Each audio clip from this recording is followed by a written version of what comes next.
وعن عبد الله بن عمرو رضي الله تعالى عنهما قال قال رسول الله صلى الله عليه وسلم خير الأصحاب عند الله خيرهم لصاحبه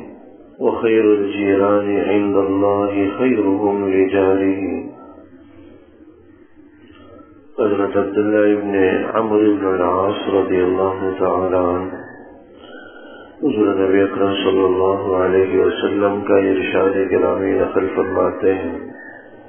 خیر الاصحاب عند اللہ خیرهم لصاحبہ کہ دوستوں میں بہترین دوست اللہ کے نزدیک وہ ہے جو اپنے دوست کے ساتھ خیر خواہ ہو، اپنے دوست کے ساتھ اچھا ہو.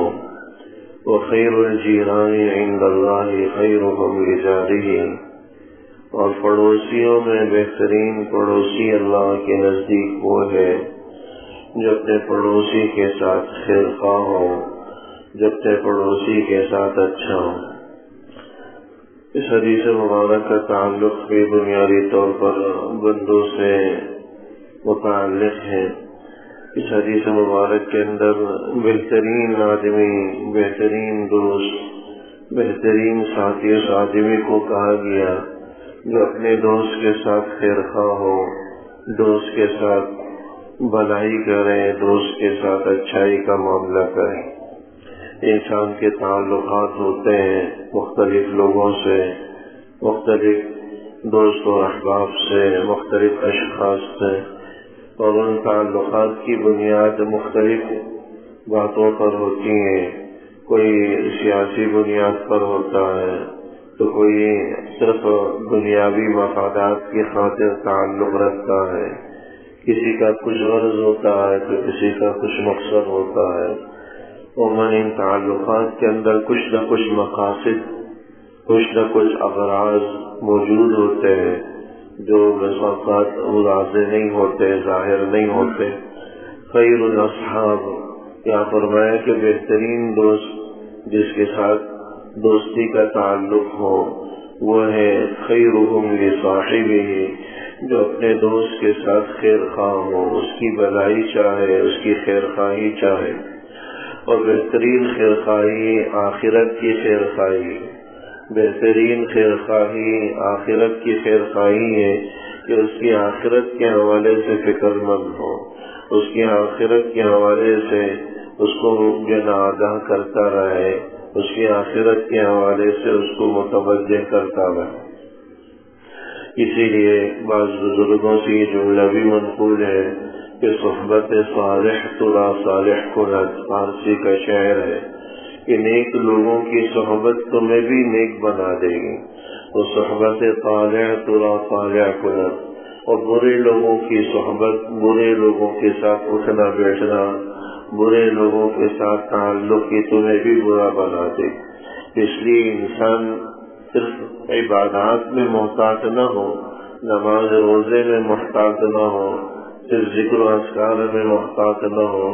نمازوں کے علاوہ، عبادات کے علاوہ ان تعلقات کے اندر بھی آدمی احتیاط کو ملحوظ رکھے،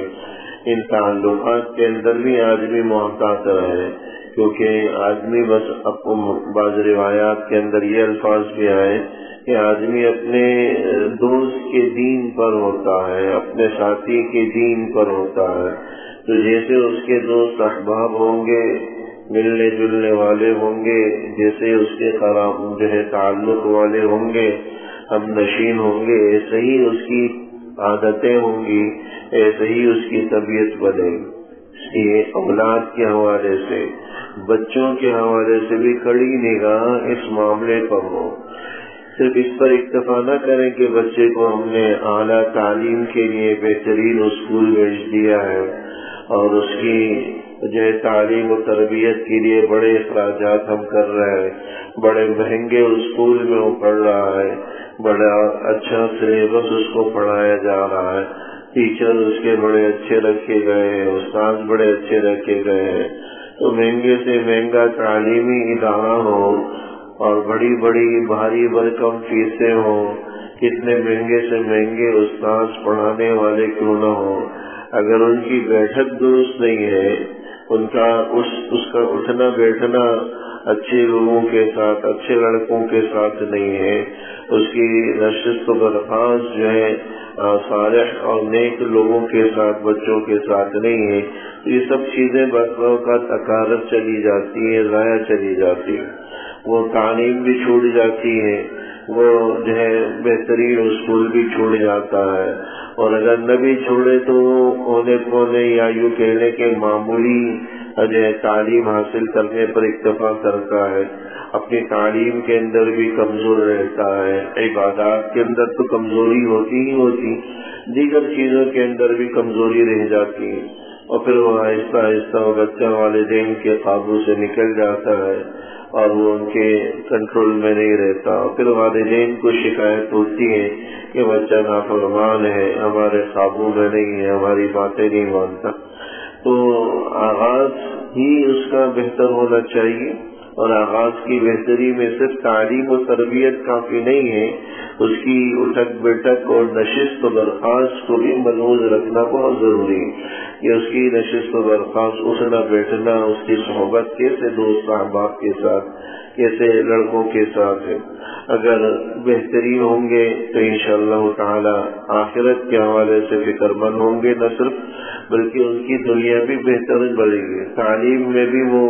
اچھا رزلٹ دیں گے، معیاری تعلیم حاصل کریں گے، اور آخرت کے اعتبار سے بھی وہ فکر مند ہوں گے، نمازوں کا اہتمام، نمازوں کی عادات۔ تو خیر الاصحاب عند اللہ خیرهم لصاحبہ، اس حدیث مبارک کے اندر اسی بات کو بتلایا گیا کہ دوستوں میں بہترین دوست وہ ہے جو اپنے دوست کے ساتھ خیر خواہ ہو، اپنے دوست کے ساتھ بھلائی کرے، اور دوست کے ساتھ خیر خواہی کا مطلب اس کی آخرت کے حوالے سے اور اس کی عبادات کے حوالے سے، اسی طرح اس کی تعلیم و تربیت کے حوالے سے خیر خواہی کرے، اور اس کے ساتھ جو ہے اس کو اچھی نصیحت کرے، اچھی جو ہے اس کو باتوں کو بتلائے، اچھی بات پیغام پہنچانے کا ذریعہ اور واسطہ بولے۔ وَخَيْرُ الْجِيرَانِ عِنْدَ اللَّهِ خَيْرُهُمْ لِجَارِهِ، اور فرمایا کہ بہترین پڑوسی وہ ہے اللہ کے نزدیک خَيْرُهُمْ لِجَارِهِ، جو اپنے پڑوسی کے ساتھ بہترین ہو۔ تو جو اپنے پڑوسی کے ساتھ بہترین نہیں ہے، بھلے وہ عبادات میں، طاعات میں، نیک اعمال میں کتنا ہی آگے کیوں نہ ہو، اللہ کے نزدیک وہ ایک بہترین شخص نہیں ہے، بہترین پڑوسی نہیں۔ تو جو اپنے پڑوسیوں کے ساتھ، اور پڑوسی کے مفہوم میں بھی یہاں پر جو ہے تفصیل ہے، پڑوسی صرف وہی نہیں ہوتا کہ جس کا گھر آپ کے گھر کے ساتھ لگا ہوا ہے، وہ بھی پڑوس میں داخل ہے، دوست احباب یہ بھی پڑوس میں داخل ہے، ملنے جلنے والے بھی یہ پڑوس میں داخل ہیں، مسجد میں بیٹھے ہیں، دائیں بائیں بیٹھے ہوئے اشخاص یہ بھی پڑوس میں داخل ہیں، ملازمت کرتے ہیں وہاں جو کولیگس ہیں، ساتھ بیٹھنے والے لوگ ہیں، وہ بھی دوست احباب میں داخل ہیں، اسی طرح اسکول میں پڑھتے ہیں ساتھ بیٹھنے والے، وہ بھی دو پڑوس کے مفہوم میں داخل ہیں۔ تو ان کے ساتھ خیر خواہی کرنے والا، ان کے ساتھ بھلائی کرنے والا، ان کے ساتھ اچھائی کرنے والا اللہ کے نزدیک بھی بہترین پڑوسی۔ کیا غور کیجیے گا کہ حدیث کے اندر بہتری کا معیار عبادات کو نہیں قرار دیا گیا، جس کی عبادتیں سب سے اچھی ہوں وہ اللہ کے نزدیک سب سے زیادہ بہتر آدمی ہے، افضل آدمی ہے۔ نماز، روزہ، عبادات، طاعات وہ اپنی جگہ ہے، وہ اپنی جگہ انسان کو خوبصورت بناتی ہیں، لیکن اگر اس کے ساتھ معاملات درست نہیں ہیں، لوگوں کے ساتھ رویہ درست نہیں ہے، لوگوں کے ساتھ اس کا برتاؤ درست نہیں ہے،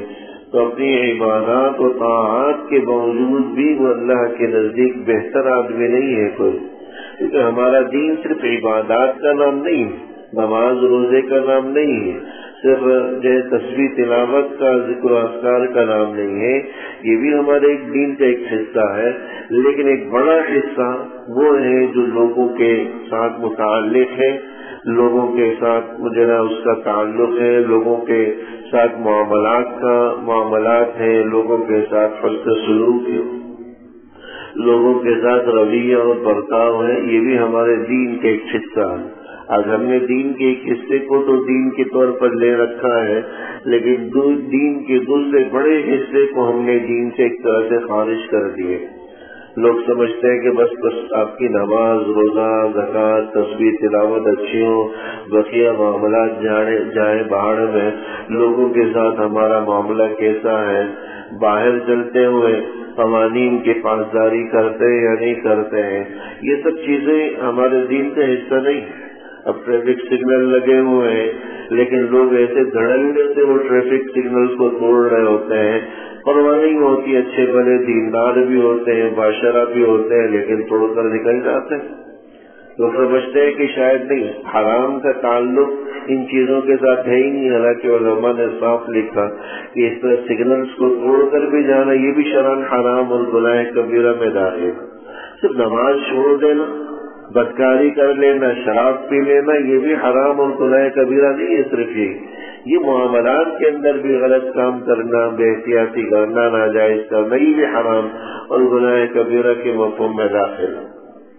تو دین کا یہ بھی حصہ ہے میرے دوستوں، صرف ایک حصے کو ہم دین سمجھ کر اسی پر جو ہے نا تکیے کے بیٹھے رہے تو یہ ہمارے لیے بہتر نہیں ہوگا، اللہ کے نزدیک ہم بہتر نہیں کہلائیں گے۔ جو دین کے تمام شعبوں جن کے اندر معاملات بھی ہیں، جن کے اندر معاشرت بھی ہے، جن کے اندر اخلاق بھی ہے، یہ سب ہمارے دین کا ایک حصہ ہے۔ ان کو بھی بطور دین اختیار کریں گے تب اللہ کے نزدیک بہتر بن سکیں گے، کامل ایمان والے بن سکیں۔ یہی چیزیں باہر ممالک کے اندر ہیں، وہ دین سے محروم ہیں لیکن معاملات ان کے اندر ہیں، معاملات کی صفائی ان کے اندر ہے، نظام ان کے اندر موجود ہے۔ یہ چیزیں اللہ معاف کرے آج مسلمانوں نے اپنے دین سے خارج کر دیا۔ ہم نے صرف عبادات کو دین تک محدود کر دیا، دین کو عبادات تک محدود کر دیا، معاملات، معاشرت، رہن سہن، اخلاق، یہ سب چیزیں ہمارے یہاں دین سے خارج ہو کر رہ گئیں۔ تو یہ اس حوالے سے بھی ہمیں خود کو فکر مند کرنے کی ضرورت ہے۔ یہ ایسی باتیں جو ہم اور آپ پر مخفی نہیں ہیں۔ ہر آدمی راستوں میں راہ چلتے ہوئے، سڑکوں میں، سگنلز میں اور ٹریفک کے اندر ان چیزوں کا مشاہدہ کرتا رہتا ہے کہ کس طرح لوگوں کا ایک دوسرے کے ساتھ معاملہ ہوتا ہے۔ اپنی غلطی ہونے کے باوجود بھی لوگ جو ہے نا اپنی غلطی کو تسلیم کرنے پر تیار نہیں ہوتے، دوسرے کو ہی مورد الزام ٹھہراتے۔ حضور علیہ الصلوۃ والسلام ان چیزوں میں اسی بات کی وضاحت فرما رہے ہیں کہ جب تک معاملات ٹھیک نہیں ہوں گے،